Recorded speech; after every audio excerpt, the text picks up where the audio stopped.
Well, welcome. So that's my job. I'm here to welcome you. And I hope that we can welcome you again over at the NAS building on June 30th for the reading of R.U.R. This is part of our ongoing partnership between the Shakespeare Theatre Company, which is just down the road at the Harmon and the Landsberg Theaters, and the National Academy of Sciences. We've done all sorts of plays that deal with the confrontation between art and science, with why we live and how we live. You know, these are the subjects that pull us into creating art and the subjects that pull us into exploring the world through science. And so it does feel like this is a really strong collaboration. It's also very exciting because it gives us at the Shakespeare Theatre a chance to think about plays in a different way. We're not generally thinking, how does this relate to something scientific?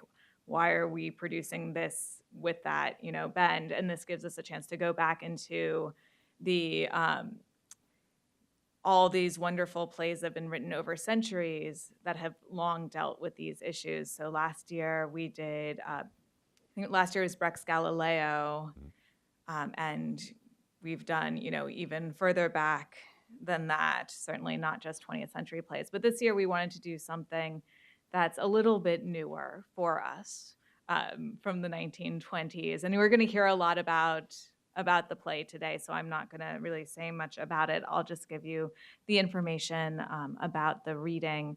It's going to be at 7:30 at the NAS building in the beautiful auditorium there. We have a wonderful cast lined up featuring a lot of DC's fantastic actors, including Rick Fauché, Kimberly Gilbert, and many, many others. And I think an email will go out with information about the cast, and you can feel free to track me down. It's a big cast, so I don't want to recite all of their names.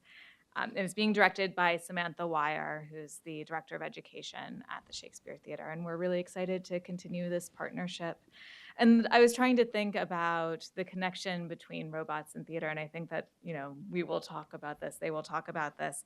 But the thing I kept thinking about was that the desire to make robots is similar to the desire to make theater, that we're trying to manipulate life, trying to create something that's both real and not real at the same time.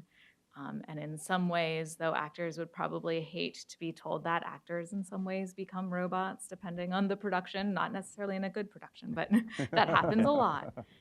So I was just thinking about all these things, and I'm really curious to see where this conversation takes. And if you're interested in more about the Shakespeare Theatre, currently we are running private lives, and I was trying to think, how can I connect Shakespeare or Noel Coward's private lives to a conversation about science? It's about attraction, and I'm sure that there are physicists in here who can talk about attraction, and social scientists in here who can talk about romantic chemistry, when it is right and when it is wrong. And that's playing at the Landsberg now, and we'll be there through the beginning of July. So if you're looking for a little summer fun, I hope you can make it over there. And then lastly, thinking about Shakespeare and science, next year we are producing The Tempest, which I think is as close as Shakespeare gets to talking about science with Prospero. So we hope that you join us for that. That'll be in December of next year. And enjoy this wonderful discussion.